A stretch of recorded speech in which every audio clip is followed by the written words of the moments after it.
Olá, meus amigos, que bom tê-los aqui mais uma vez para a gente conversar sobre a palavra de Deus, sobre o que Deus tem para a nossa vida, sobre os planos que Deus fez para o mundo, né? E imaginar que Deus ele pensa tanto é, de uma maneira universal, no sentido global, né? De pensar a história do mundo, mas Deus também pensa de maneira individual. Deus pensa na vida de cada pessoa, de cada filho de Deus. Ele trabalha tanto para o bem comum da sociedade quanto o bem de um único indivíduo.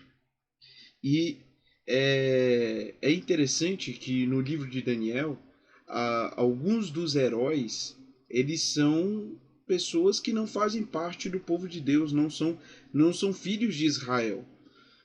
Nós temos, por exemplo, o eunuco no primeiro capítulo, o chefe dos eunucos no primeiro capítulo, que vai trabalhar em favor de Daniel e seus amigos.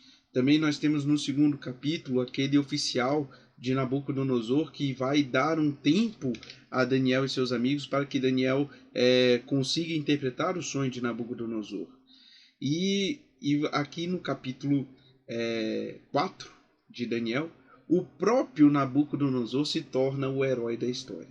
É interessante que as duas primeiras visões ou sonhos do livro de Daniel são visões e sonhos relacionados a Nabucodonosor e não necessariamente ao Daniel, que é o profeta do livro, ou um dos amigos de Daniel. Mais para frente no livro nós veremos visões que estão relacionadas ao próprio Daniel.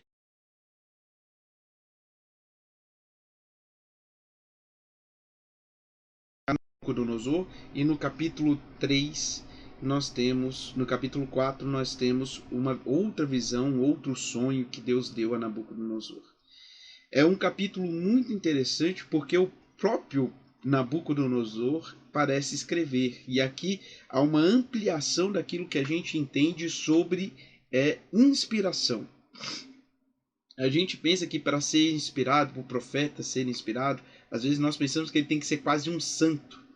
Ele tem que ser uma pessoa acima do bem e do mal, do pecado, né? Mas não, se a gente prestar atenção, a primeira vez que a palavra profeta foi utilizada na Bíblia, ela foi utilizada quando Abraão, a palavra é Navi em hebraico, e Abraão está cometendo um pecado, é uma referência a Abraão, e Abraão está cometendo o pecado da mentira e quase levando a esposa dele ao adultério.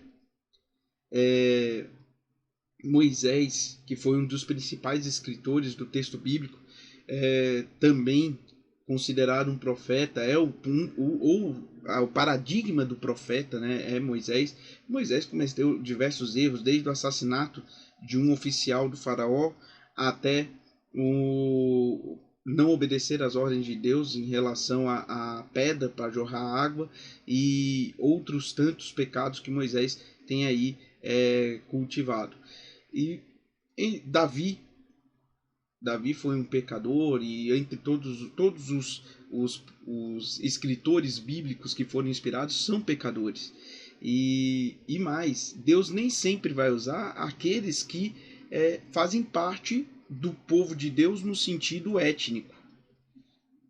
E aqui você tem uma prova disso. Nabucodonosor fazia parte do povo da Babilônia e não do povo de Deus de Israel, povo étnico. É claro que Deus queria, e o convite que Deus faz a Nabucodonosor desde o capítulo 2 é que Nabucodonosor fizesse parte do povo de Deus, aquele povo que se convertia a Deus. Né? A história do capítulo 2 é para fazer com que Nabucodonosor ele participe do reino eterno de Deus, coisa que ele também nos convida a fazer. Participemos do reino eterno de Deus. O reino de Nabucodonosor passou. Os reinos que vieram após Nabucodonosor passariam também. E o reino de Deus é aquele eterno. E é isso que ele convida. Nós temos outros casos de escritores do texto bíblico que não eram do povo de Israel, como, por exemplo, o evangelho escrito por Lucas. Lucas não era discípulo de Jesus, Lucas não era do povo de Israel, Lucas ele foi alguém que se converteu ao cristianismo e ele se tornou um profeta inspirado por Deus, mesmo não fazendo parte do povo de Israel. Isso quer dizer, não fazer parte do povo de Israel não desqualifica alguém para se tornar um autor, um escritor inspirado. E é o que nós vemos aqui no capítulo 4. Então vamos abrir lá no capítulo 4 do livro de Daniel. Capítulo 4 do livro de Daniel, onde Nabucodonosor, além de ter uma revelação de Deus, se torna também o autor inspirado a escrever essa revelação. O rei Nabucodonosor, a todos os povos, nações, homens e todas as línguas que habitam em toda a terra, paz seja convosco multiplicada. Pareceu-me bem fazer conhecidos os sinais e maravilhas que Deus, o Altíssimo, tem feito para comigo. Quão grandes são os seus sinais e quão poderosas as suas maravilhas. O seu reino é sempre eterno e o seu domínio é de geração em geração. Veja aqui um reconhecimento que Nabucodonosor teimava em ter no capítulo 3. No capítulo 3, Nabucodonosor faz uma estátua de ouro simplesmente para poder confrontar os planos de Deus, falando assim: Deus, o teu plano é ter um reino representado pela pedra que é eterno, mas o meu plano é que a Babilônia seja o reino eterno representado pelo ouro. Aqui ele já reconhece, logo no início do capítulo, que o reino de Deus é o reino eterno. E os domínios de Deus, eles são de geração em geração. Eu, Nabucodonosor, estava tranquilo na minha casa e feliz no meu palácio. Tive um sonho que me espantou. E quando eu estava no meu leito, os pensamentos e as visões da minha cabeça me perturbaram. Por isso, expedi um decreto, pelo qual fossem introduzidos à minha presença todos os sábios da Babilônia, para que fizessem saber a interpretação do sonho. Então entraram os magos, os encantadores, os caldeus, os feiticeiros, e contei-lhes o sonho, mas não me fizeram saber a sua interpretação. Por fim, se me apresentou Daniel, cujo nome é Beltesazar, segundo o nome do meu Deus, e no qual há o espírito dos deuses santos. E eu lhe contei o sonho, dizendo: Beltesazar, chefe dos magos, eu sei que há em ti o espírito dos deuses santos, e nenhum mistério te é difícil. Eis as visões do meu sonho que eu tive. Dize-me a sua interpretação. Eram assim as visões da minha cabeça. Quando eu estava no meu leito, eu estava olhando e vi uma árvore no meio da terra, cuja altura era muito grande e crescia e se tornava forte de maneira que a sua altura chegava até os céus, e era vista até os confins da terra. A sua folhagem era frondosa e os seus frutos abundantes. Havia nela sustento para todos debaixo dela. Os animais do campo achavam sombra e as aves do céu faziam morada em seus ramos. E todos os seres viventes se mantinham dela. No meu sonho, quando eu estava no meu leito, vi um vigilante, um santo, que descia do céu, clamando fortemente e dizendo: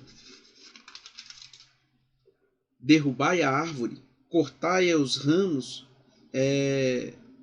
tirai as suas folhas, espalhai o seu fruto, afugentem-se os animais debaixo dela e as aves dos seus ramos, mas a cepa com a sua raiz deixa na terra, atada a cadeias de ferro e de bronze, na erva do campo, seja ela molhada o orvalho do céu, e a sua porção seja como de animais e erva da terra. Mudou-se-lhe o coração, para que não seja mais coração de homem, e lhe seja dado o coração de animal.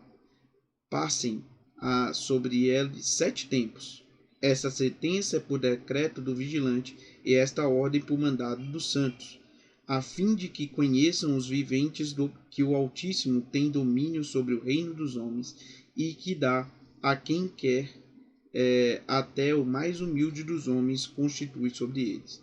Isto vi eu, rei Nabucodonosor, em meus sonhos.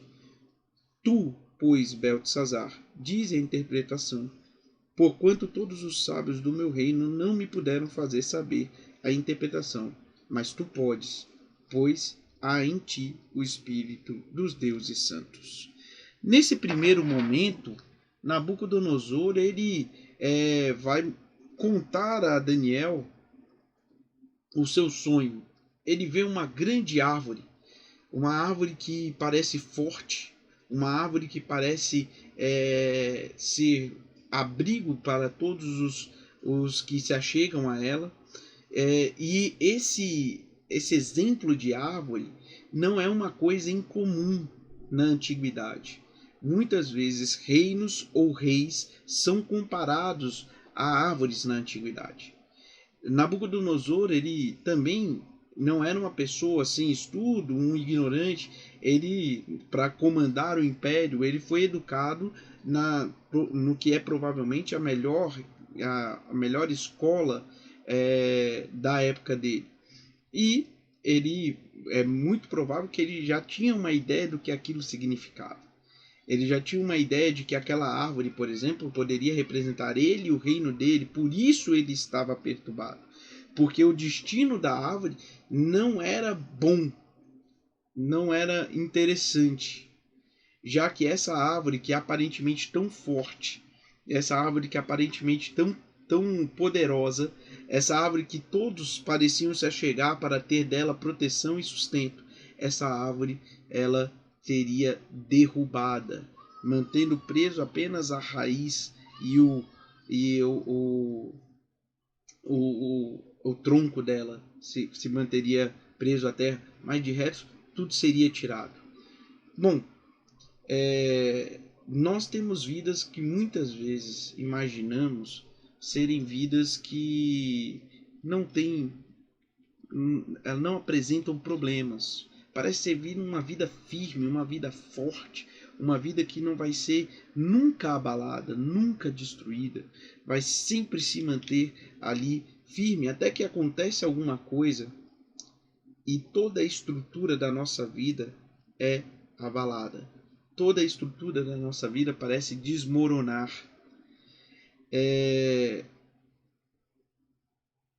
Nós nos tornamos muitas vezes autossuficientes para fazermos o que quisermos da nossa vida.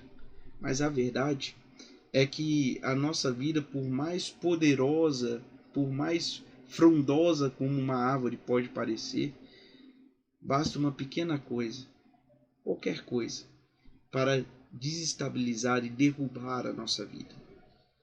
Nós temos uma vida frágil. E parece que quanto mais novos nós somos, menos conseguimos enxergar a fragilidade da nossa vida. Parece nos termos todo o tempo do mundo. Mas a verdade é que a vida é algo muito escasso, muito frágil, muito pequeno.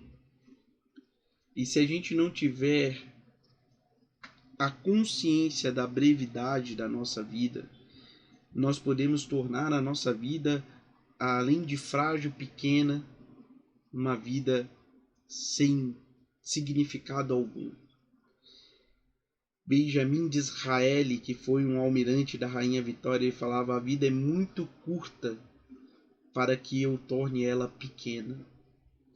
A vida é muito curta para que eu torne ela pequena. Se a gente não tiver essa dimensão da nossa fragilidade, às vezes nós colocamos a nossa vida num eterno despropósito. Não tornamos a nossa vida uma vida digna de ser lembrada, uma vida digna de ser vivida. É justamente isso que Cristo quer trazer a nós. uma vida digna de ser vivida, uma vida digna de ser lembrada, uma vida que vale a pena a nossa existência. E é por isso que Cristo traz essa ideia, a ideia do Zoe,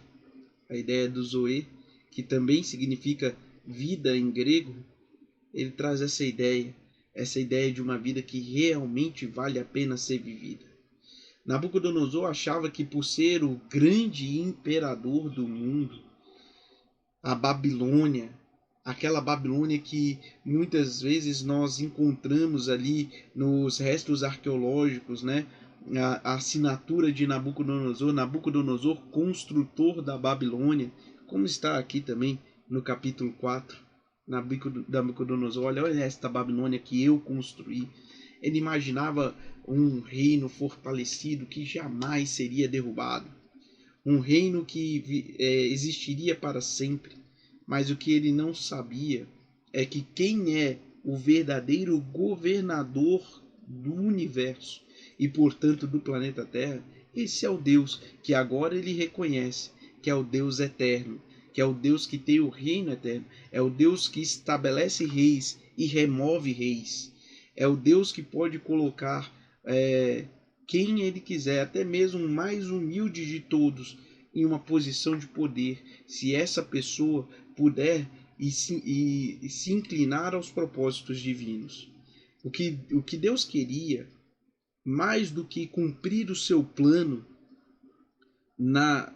para a humanidade, era fazer com que Nabucodonosor fosse salvo. E esse é um ponto interessante. Deus não estava preocupado se Nabucodonosor estava seguindo ou não os planos de Deus em relação aos projetos que Deus tinha para o mundo, porque ele poderia colocar quem ele quisesse para fazer cumprir os planos dele. O problema dele com Nabucodonosor era se o Nabucodonosor estava salvo. E às vezes a gente fica menosprezando a nossa vida diante do que Deus faz por nós. Às vezes a gente acha que Deus está nos castigando simplesmente porque nós talvez não estejamos seguindo os planos de Deus para a nossa vida. Talvez a gente fique aqui pensando que não vamos adiante porque nós não estamos fazendo dentro de um plano social aquilo que Deus gostaria. Mas a verdade é que Deus está mais preocupado em fazer você uma pessoa salva do que, de fato, com o andamento dos planos do mundo, porque os planos do mundo eles vão seguir com você ou sem você, comigo ou se eu não estiver aqui. Os planos que Deus tem para a humanidade, eles vão se executar. Agora, os planos que Deus tem para você como indivíduo, esses planos só podem acontecer se você permitir que Deus atue na sua vida. E era essa a preocupação que Deus tinha com Nabucodonosor. Fazer da Babilônia um império mundial e depois ser sucedido por um outro império menor e por um outro império e por um outro império. Isso aí Deus iria executar com Nabucodonosor ou com qualquer outro no trono. Fazer de Nabucodonosor uma pessoa salva, isso só poderia acontecer se Nabucodonosor aceitasse o plano de Deus para a vida dele. Fazer de você uma pessoa salva, isso só pode acontecer se você aceitar o plano de Deus para a sua vida. E aí Nabucodonosor chama Daniel. Nabucodonosor já sabia que não era uma coisa boa. Ele estava tentando desvencilhar, por isso que ele chama Daniel por último. Ele estava tentando desvencilhar dessa ideia ruim que trazia aquele sonho.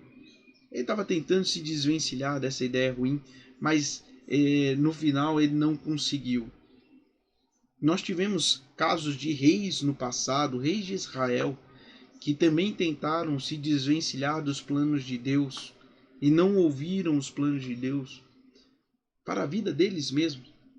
E por isso eles não tiveram um final tão feliz quanto deveriam. É o caso do rei Acabe, que ao invés de ouvir os alertas divinos a respeito do que iria acontecer, o rei Acabe simplesmente ignorou e foi lá a Ramote Gileade tentar tomar a cidade que ele sabia que seria o seu fim, porque Deus havia alertado. Mas, assim como o faraó no Egito, o rei Acabe endureceu o coração. Nabucodonosor sabia que não poderia ir contra o Deus de Israel. E por isso ele evitou ouvir Daniel, mas não teve jeito, teve que ouvir. E aí Daniel, ele vai tentar de tudo falar, olha, rei, eu espero que isso não aconteça com o senhor.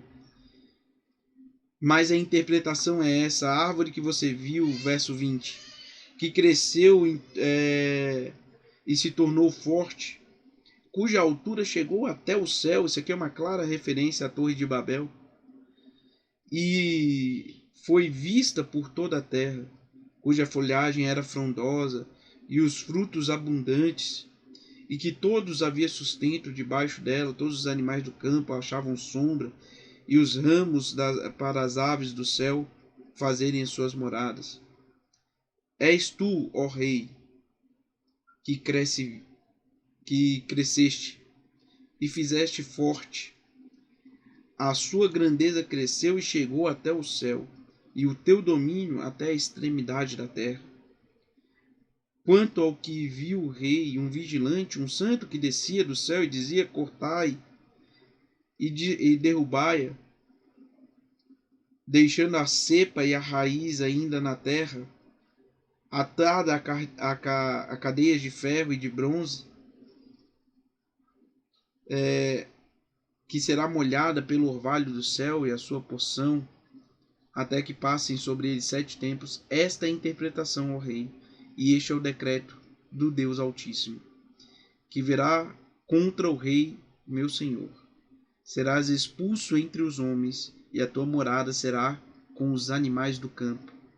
Dar-te-ão de comer a erva como os bois, e será molhado do orvalho do céu. Passar-se-ão 7 tempos por cima de ti, até que conheça o Altíssimo tem domínio, até que reconheça, que o Altíssimo tem domínio sobre o reino dos homens e dá a quem quer. Quanto ao que foi dito, que se deixe a cepa da árvore com a raiz, o seu reino tornará a seu poder, depois que tiveres conhecido o que o céu domina. Portanto, o rei aceitou o meu conselho e põe em termo, pela justiça, os teus pecados e a tua iniquidade.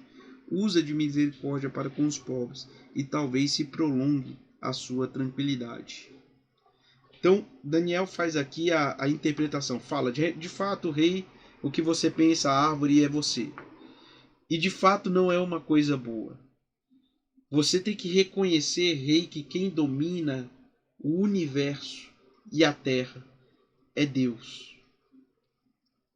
E quantas vezes nós deixamos de reconhecer que quem domina o universo e a terra é Deus. E por isso nós nos damos de maneira equivocada na vida. Acabamos errando porque não reconhecemos o domínio que Deus tem. Quanto sofrimento você teria evitado na sua vida se você tivesse aceitado as orientações divinas, se você tivesse aceitado a lei divina, se você tivesse aceitado aquilo que Deus quer para a sua vida. Mas quantas vezes nós achamos que não, aquilo que Deus fala vale para os outros, não vale para mim. Aquilo que Deus quer vale para os outros, não vale para mim. É erro pensar que a nossa vida poderia ser melhor se nós vivêssemos distante de Deus ou em desacordo com aquilo que Deus coloca para a nossa vida. A verdade é que somente reconhecendo que Deus tem domínio sobre a nossa vida, podemos ter uma vida que talvez não seja uma vida de completa tranquilidade, mas uma vida de paz. De paz em meio a todas as tempestades. De paz em meio a todas as dificuldades. Porque Jesus disse que no mundo nós teríamos aflições, mas que era para termos bom ânimo, porque Deus venceu o mundo. Jesus, quando veio a este planeta, ele viveu uma vida simples, humilde, com todas as dificuldades que uma pessoa que vive nessa condição tem. Jesus teve fome, Jesus sentiu sede, Jesus sentiu cansaço, ao ponto de ter uma tempestade ao redor dele e ele continuar dormindo. Jesus passou por inúmeras dificuldades, mas ele tinha uma tranquilidade que vinha do céu. E essa paz que vem do céu é a paz que ele quer oferecer. Mas o bom não é só que a gente vai viver tranquilo em meio à dificuldade, mas o bom é que tem a promessa de que um dia todas as dificuldades acabarão. E se eu passo por uma dificuldade, por um momento de tristeza, por um momento de angústia hoje, isso deveria ser um incentivo para que eu não queira mais viver neste planeta, mas queira viver no planeta reformado, renovado por Deus.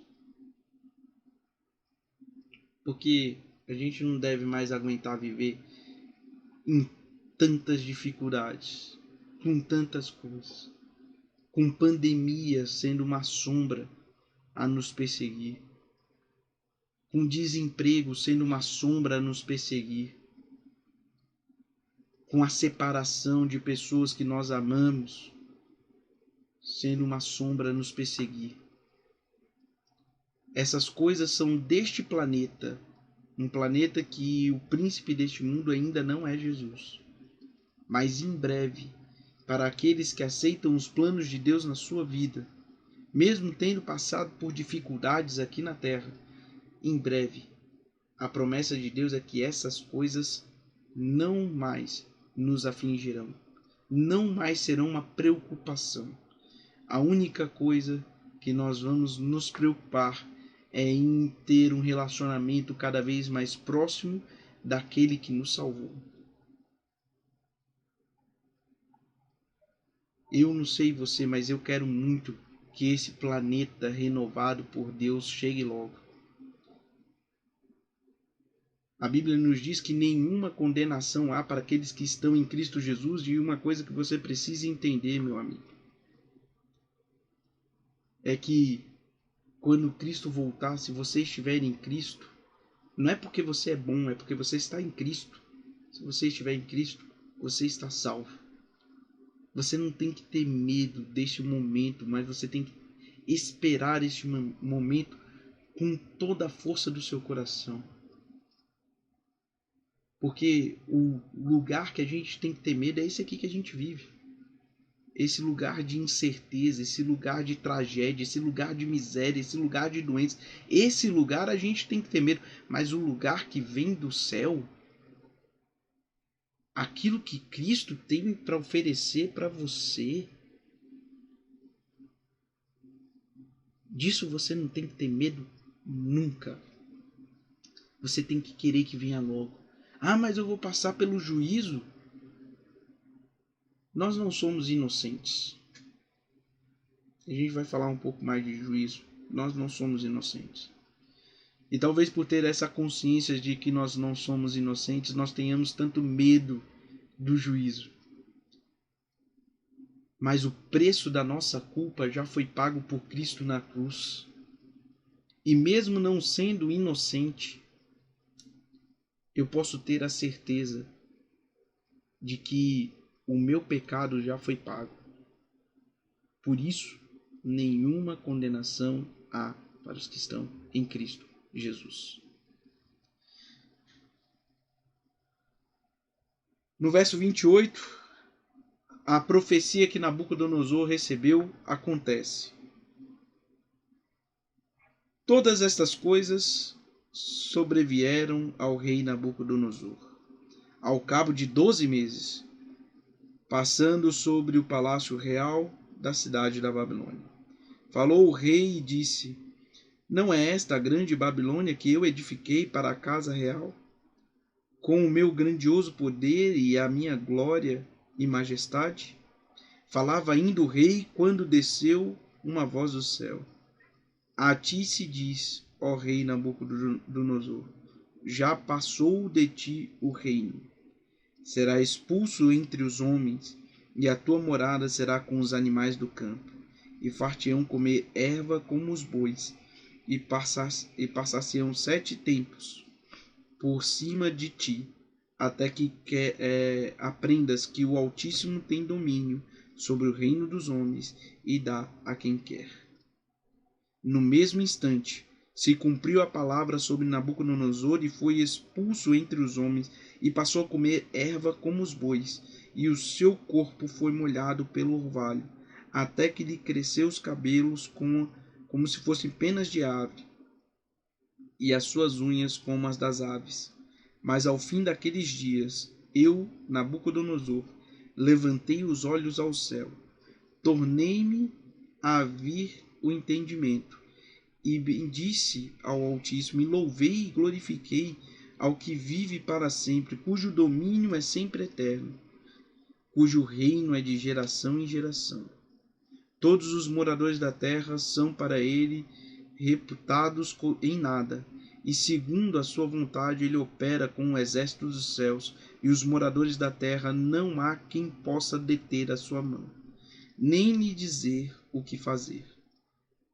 Tão logo me tornou a vir o entendimento, também para a dignidade do meu reino, tornou-me a vir a minha majestade e o meu resplendor. Buscaram-me os meus conselheiros e os meus grandes. Fui reestabelecido no meu reino, e a mim se me ajuntou extraordinária grandeza.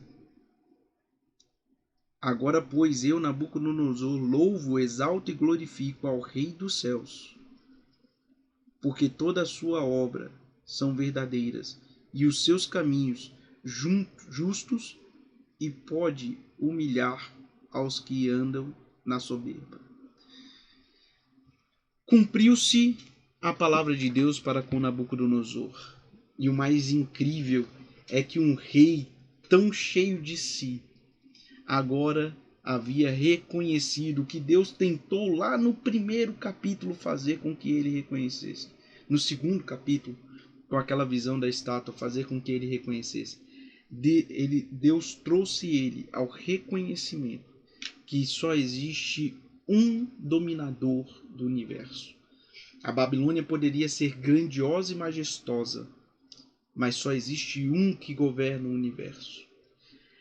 O rei Nabucodonosor poderia ter muitos servos, exércitos ao seu comando, mas só existe um que governa o universo. Ele precisou se tornar como um animal. E quantas vezes, mesmo com posse da nossa sanidade, nós nos tornamos como animais. O caso de Nabucodonosor já foi documentado com outras pessoas pela ciência, que pensam que são algum tipo de animal. Mas muitas vezes as pessoas se comportam como animais, mesmo de posse da sua consciência. Uma verdadeira ignorância de como cuidar e como tratar com o outro. Nos comportamos como animais porque muitas vezes somos egoístas, porque muitas vezes humilhamos as outras pessoas, gritamos com elas. Na nossa arrogância, na nossa soberba de nos sentirmos melhores que os outros, humilhamos as outras pessoas e nos tornamos piores até que os animais, que de alguma forma parecem ter um certo cuidado um pelo outro. Ninguém é melhor do que os seus deuses. E se os seus deuses não têm valores morais elevados, nós também não teremos. O nosso comportamento será como o comportamento de um animal. Ou até pior do que um animal.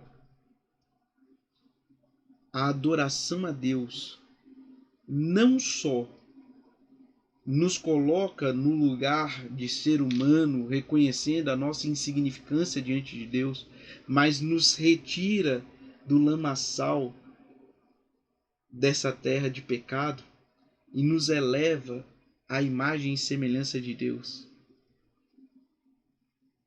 Ao mesmo tempo que eu não penso que eu sou algo acima do que realmente eu fui criado para ser, eu também não sou rebaixado a níveis tão baixos quanto da animalidade. Quando fala que Nabucodonosor coloca o seu olhar para Deus, para cima, para o céu, e aí a consciência dele retorna, é justamente isso. Quando nós olhamos para Deus, a nossa consciência de quem nós somos, por que estamos aqui, para onde nós vamos, qual é o nosso propósito, tudo vem de Deus. É nos colocarmos no lugar para o qual nós fomos criados para ser, a imagem e semelhança de Deus. É nos tirar da bestialidade e nos elevar ao trono de Deus. Não nos tornamos Deus, mas também não somos jogados à animalidade. Não nos tornamos como animais. Somos criaturas criadas à imagem e semelhança de Deus. E somente quando olhamos para esse Deus, podemos nos aproximar dessa imagem e semelhança e voltar à nossa consciência, sair da nossa loucura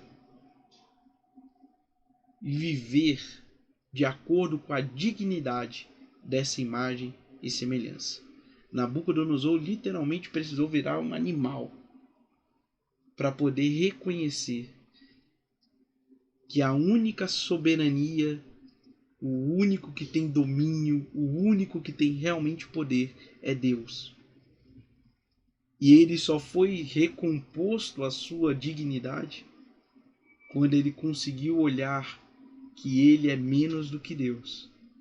Que ele não era o governador do mundo, mas ele foi dado a ele esse poder por um Deus que realmente governa o mundo.